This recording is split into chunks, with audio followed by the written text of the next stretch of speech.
अब सब जो इस पे बहुत से लोगों को तशवीश है वो ये है कि जब एवन फील्ड केस में इस्लामाबाद हाई कोर्ट ने नवाज शरीफ साहब को बेल दी थी तो उसमें एक 41 पेज का उन्होंने डिसीजन लिखा था। उसके खिलाफ जब नैब ने अपील की सुप्रीम कोर्ट ऑफ पाकिस्तान में तो साकिब निसार साहब ने बड़े सख्त उस पर जो है उसको सस्पेंड भी किया था उस वक्त डिसीजन को, और उन्होंने कहा था कि सुप्रीम कोर्ट ऑफ पाकिस्तान के पास कोई चाराकार नहीं है, और उन्होंने कहा कि हाई कोर्ट जो है उसे अपना जो बेल का डिसीजन है उसको स्पेसिफिक कंडीशनलिटीज़ में मुख्तसर लिखना चाहिए था। गालिबन कानून का ये प्रेसिडेंट है और यही ये फाइनल जब जजमेंट आई तो आसिफ सईद खोसा साहब ने भी यही लिखा कि बेल के अंदर आप ऐसी चीज़ नहीं लिख सकते बेल के डिसीजन में जो कि केस के मटेरियल फैक्ट्स के ऊपर जो एक अंडर ट्रायल केस है उस पर असरअंदाज हो।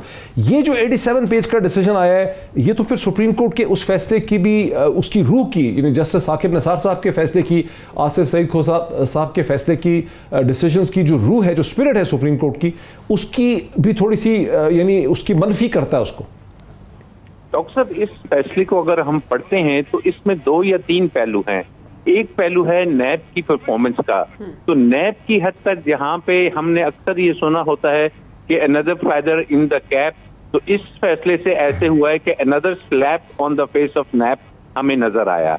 अब जहां तक रहेगी कि जो क्रिमिनल ज्यूरिस्प्रूडेंस में जमानत की दरख्वास्त जब लगती है तो क्या उसमें केस का जो एविडेंस है उसको इस तरीके से थ्रेशिंग की जा सकती है, क्या उसको इतनी डिटेल में और माइन्यूटली आप डिस्कस कर सकते हैं?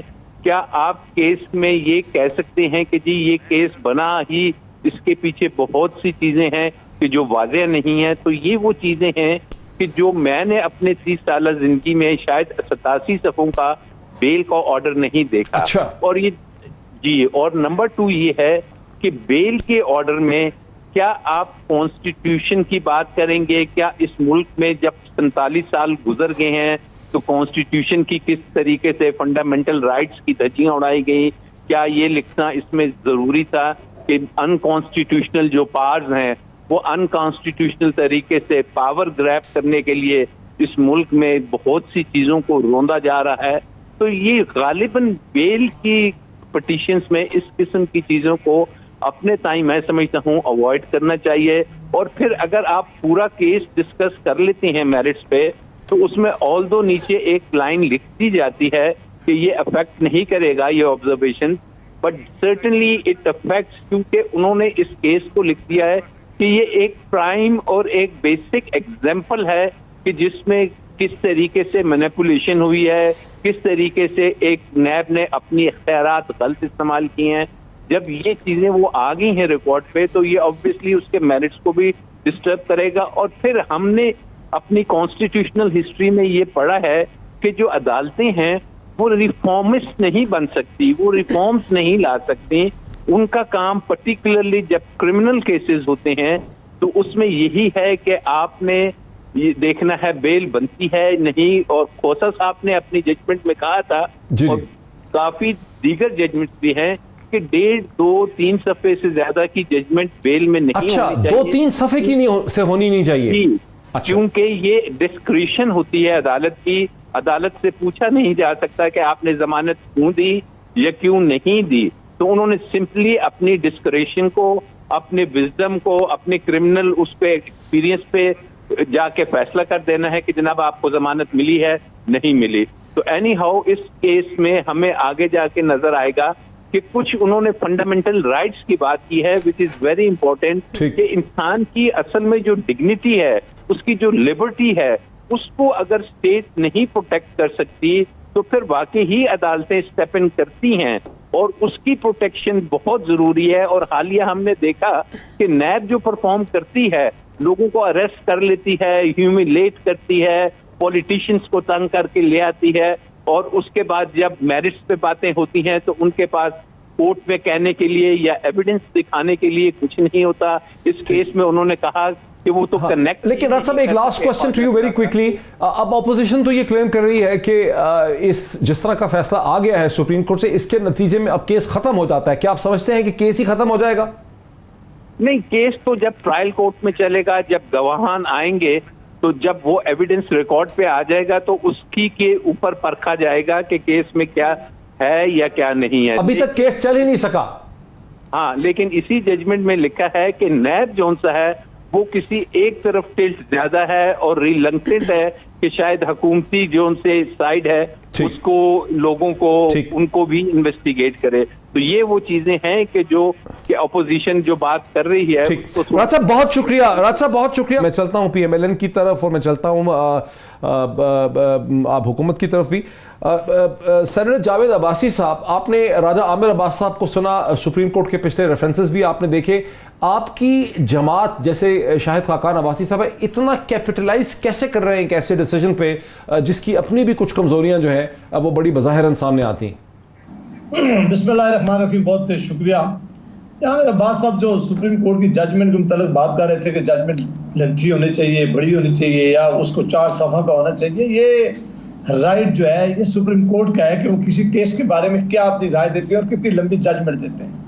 ये ना हमारा अब्बास से को पूछ सकता, पूछ के जजमेंट देता है, ना मुझसे ना किसी और को, और ना ही कोई ऐसा बड़ा प्रिंसिपल है। जजेस अपनी मुख्तलिफ जजमेंट में मुख्तलिफ बातें जरूर करते हैं, लेकिन अब ये बात पे प्ली ले लेना कि जजमेंट में उन्होंने बहुत लंबी जजमेंट दी है इस बेल एप्लीकेशन में, ये कोई मानी नहीं रखता। मानी ये रखता है कि उस बेल एप्लीकेशन के नतीजे में जो जजमेंट आई है उसके अंदर क्या मेंशन किया गया है।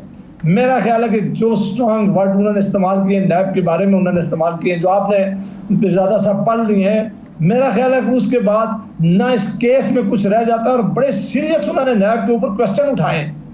उन्होंने इस हद तक गए कि ये पार्शल नहीं है। उन्होंने कहा कि लोगों की पगड़ियां उछालते हैं, लोगों के लिए वैसे केसेस बना देते हैं, उनकी जो कन्विक्शन रेट है वो बिल्कुल 0 की हद तक है।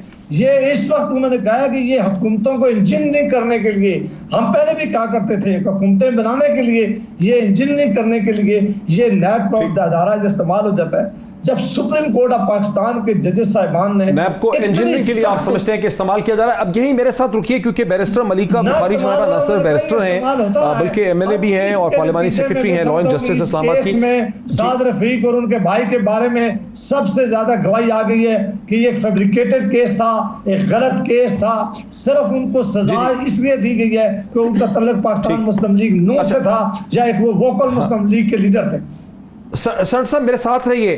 सेनेटर साहब का कहना ये, सेनेटर साहब आपका मौकफ आ गया, मैं रिपीट भी कर देता हूं। सेनेटर साहब तो ये कहते हैं कि चूंकि इसके अंदर फैक्ट्स आ गए हैं सुप्रीम कोर्ट की जजमेंट में, और राजा आमिर अब्बास ये कह रहे थे, और जो जस्टिस साकिब निसार साहब की पोजीशन थी सुप्रीम कोर्ट की और आसिफ सईद खोसा साहब की, वो यही थी कि सुप्रीम कोर्ट की जजमेंट्स जो हैं एक अंडर ट्रायल के फैक्ट्स और मटेरियल चीज़ों को डिस्कस नहीं कर सकते। अब यहाँ एक ऐसी जजमेंट आ गई है जिसने एक तरह से जजमेंट ही दे दी है अंडर ट्रायल केस की। अब इस पर क्या पोजीशन है? थैंक यू डॉक्टर साहब। पहली बात तो ये है कि जहाँ तक आला अदालत के जजेस की जजमेंट की बात है, बहुत बावकार जजेस हैं और राजा साहब तो ये व्यू ले सकते हैं नेशनल टेलीविज़न के ऊपर, लेकिन जब आप वफाक का पार्ट होते हैं, आप वफाकी पार्लियामेंट्री सेक्रेटरी बराए कानून और इंसाफ होते हैं, तो आप आला अदालत के जजेस के मनसब के बारे में कोई ऐसी बात नहीं करते जिससे वो मुतनाज़ा बने। लेकिन पाकिस्तान मुस्लिम भी कोई नहीं किया, तो जजमेंट को लेकिन मैं कहती थी वो कर सकते हैं बात के, उनको ये करना चाहिए था नहीं, लेकिन हमें ज़रा कॉशन से बात करनी पड़ती है। आई respect Raja Sahab as a lawyer, he is a very good lawyer, लेकिन मैं in my role as parliamentary secretary ये बात नहीं करूंगी। मैं सिर्फ इतनी बात करूंगी कि पाकिस्तान मुस्लिम लीग नवाज अपने दौरे हुकूमत में देखें, आज की प्रेस कॉन्फ्रेंस में आला अदालत के जजेस को सलाम भी पेश किया, आला अदालत के जजेस के वक़ार को बुलंद करने की कोशिश भी की, लेकिन ये वही फैसले मानते हैं जो इनके हक़ में आए। ये ऐसे आला अदालत के फैसलों को नहीं मानते। आपने देखा है मुझे क्यों निकाला की मुहिम में यही शाहिद खाकान अब्बासी थे, यही साद रफीक साहब थे जिन्होंने आला अदालत के जजेस को मुतनाज़ा बनाया, उनको पिटिशनर के वकील कहा, क्योंकि ये वो फैसला इनके हक़ में नहीं आया था, वो फैसला गलत था और ये फैसला सही है। ऐसा दोहरा रवैया आप इख्तियार नहीं कर सकते। आला अदालत के जजेस के फैसले का आपको हमेशा एहतराम करना पड़ता है, जो हम बारहा करते हैं, चाहे वो आपके हक़ में आए या आपके खिलाफ आए। पहली बात तो ये। दूसरी बात ये है कि देखिए इस जजमेंट के अंदर बहुत सारी चीज़ें हैं, जिस तरह राजा साहब ने कहा 2-3 इंपॉर्टेंट पहलू हैं।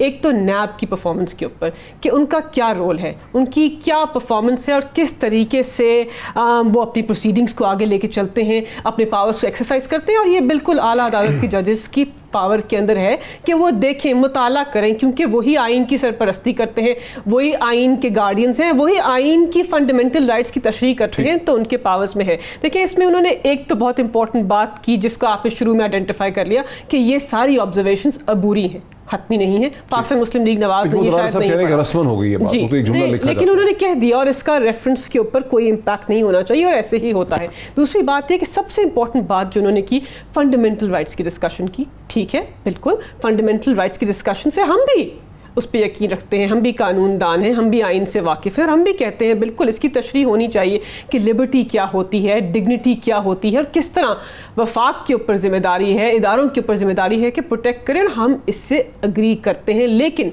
जिस तरीके से पाकिस्तान मुस्लिम लीग नवाज इसकी इंटरप्रटेशन कर रहे हैं वो सही नहीं है, क्योंकि जज साहब ने इसके अंदर एक और बात भी लिखी, ऑनरेबल जज साहब ने, कि देखिए एक नोबल कॉज है, करप्शन के खिलाफ इन्वेस्टिगेशन करना, लूट प्लंडर की इन्वेस्टिगेशन करना नोबल क्लॉज है, लेकिन आइन और कानून के दायरों में होना चाहिए। हम भी इस बात से एग्री करते हैं। उन्होंने कहीं नहीं लिखा कि नैब को एज एन इदारा खत्म कर दे, कहीं नहीं लिखा कि वफाक जो है वो इन पावर्स को अनलॉफुली एक्सरसाइज करता है। तो ये इनकी अपनी तशरीह है। आपको याद है बनाना केस में 3 मेंबर जज की जजमेंट आई थी, उन्होंने मिठाइयां बांटी थी, तो थोड़ी सी तशरीह में इशू है, इनकी समझ में इशू है। मजीद भी बात करें।